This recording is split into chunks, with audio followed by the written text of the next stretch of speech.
bloque de Visión 7, la UNASUR se reunió en Cochabamba para respaldar al presidente de Bolivia, Evo Morales, y exigir un pedido de perdón por parte de gobiernos europeos. La región contra los abusos colonialistas. Además, la AFA le otorgó un campeonato a los Santos y a los Millonarios obtenidos en 1936.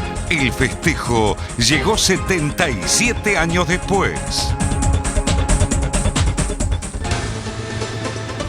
Y así es, la reunión de presidentes de la UNASUR en Cochabamba terminó emitiendo un documento, Cecilia, en repudio a la agresión sufrida por el presidente Evo Morales. Así es, este grupo exige que los países europeos, aquellos que no permitieron que el avión que trasladaba al presidente de Bolivia, Evo Morales, sobrevolara su espacio aéreo, pidan por lo menos disculpas.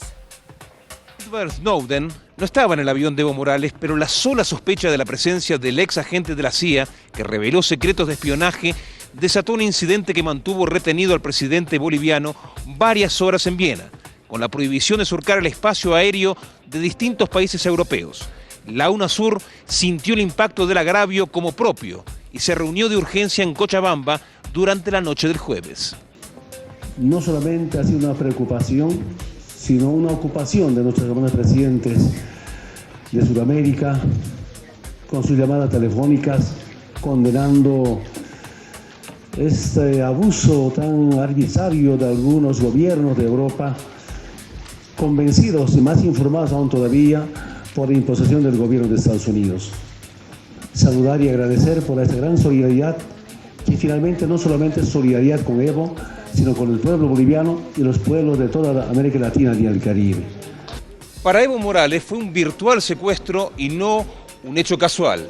En Cochabamba, 5 presidentes y representantes de la UNASUR le brindaron su apoyo y consideraron que no se respetó el derecho internacional y que fue un intento de violación de la soberanía de un país. Lo que es más importante rescatar en todo esto, me parece que es la actitud del país que ha sufrido esta agresión, que en realidad es una agresión que ha sufrido toda la América del Sur.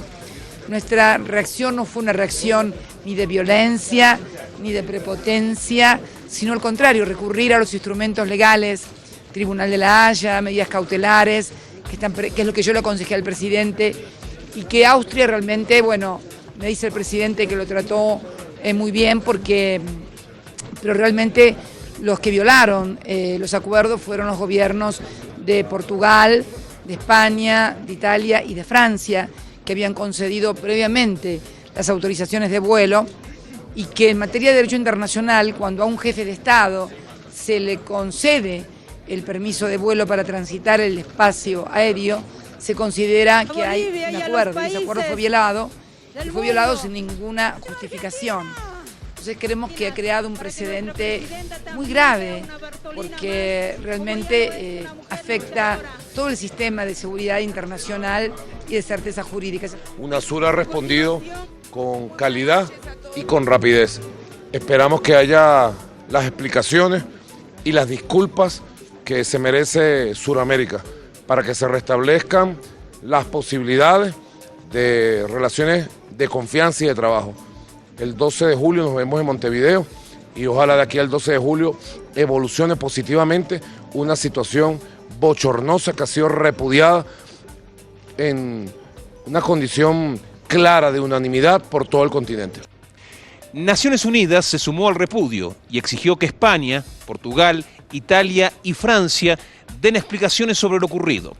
En Bolivia, mientras los presidentes firmaban el documento de la UNASUR, se aguarda si Estados Unidos dará a conocer alguna posición y no se descartan sanciones diplomáticas para los países europeos. ¿En qué puede quedar todo esto, no? Hay que preguntarle a Pedro Briguer. Así es, en realidad quien formuló declaraciones hoy en la televisión española es el canciller español. Sí, ya lo vamos a ver en unos minutos también. Situación complicada que tiene muchos matices, entre otros el hecho de que no todos los presidentes de la UNASUR se trasladaran a Cochabamba, como lo habíamos señalado ayer. No estuvieron por una decisión política, ni el presidente de Colombia, de Chile, de Perú, ni de Guyana aparentemente. No estuvo la presidenta Dilma Rousseff, dijo que por la situación complicada que vive su país, pero mandó un representante de fuste, Marco Aurelio García, que es el asesor de temas internacionales de Dilma Rousseff y antes lo fue también del presidente Lula da Silva. Los colombianos, chilenos, Guyana y Perú mandaron representantes, podemos decir, a nivel diplomático de segunda o tercera categoría. Esto tiene que ver con la división política que existe dentro de UNASUR, con los debates que hay dentro de UNASUR. Por eso, cuando ellos plantearon la declaración de Cochabamba, el repudio, uno lo que ve que es la declaración de Cochabamba firmada por varios presidentes de UNASUR. Ahí como un doble juego.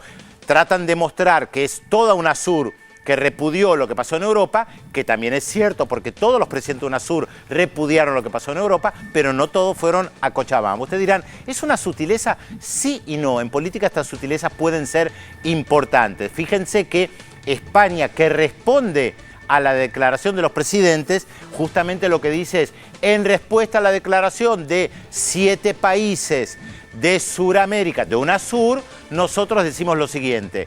¿Qué dice el comunicado oficial del gobierno español? Que ellos no retuvieron a nadie, que ellos no tuvieron ninguna intención de dañar al presidente Evo Morales. Pero escuchemos la explicación que da el canciller español, porque lo dice mucho mejor que yo. Este incidente del avión, ministro, nace a partir de esa sospecha de que el exanalista de la CIA, de Edward Snowden, podía ir dentro de ese avión del presidente de Bolivia. ¿Usted tuvo alguna duda en algún momento? ¿Se le pasó por la cabeza que realmente podía ir en ese avión? Mire, yo puedo operar con los datos que me dan. Quien tiene que... ¿Y estaban claros esos datos? Nos dijeron que estaban claros. ¿De que estaba dentro o de que no? De que estaba dentro. Y la reacción de todos los países de Europa que tomaron medidas acertadas o desacertadas fue en función de que la información que se había transmitido es que eso se iba a producir. Yo no puedo verificar si eso es verdad o no es verdad en el momento que me lo dicen. Hay que operar de forma inmediata. Y realmente nos hubiésemos encontrado con un conflicto importante. Es decir, en ningún caso podíamos, ya que me habla usted de Estados Unidos, acceder a detenerlo y reenviarlo a Estados Unidos. España es un Estado de Derecho. Y si hubiese tenido que sustanciar primero la concesión del asilo o no, y en el supuesto de que se hubiese denegado el asilo o no, hubiésemos tenido que tramitar por otro procedimiento jurídico la extradición o no, de acuerdo con el tratado que nos vincula Porque con España Estados tiene convenio de extradición con Estados Unidos. Claro. Según las declaraciones del canciller, alguien les dijo con absoluta seguridad que en ese avión estaba Snowden. Ayer decíamos que la seguridad en Francia es un desastre y uno puede opinar lo mismo de España. ¿Alguien le dijo? ¿Quién les dijo? Y además estaban equivocados. Falla de seguridad de primera línea o una gran mentira.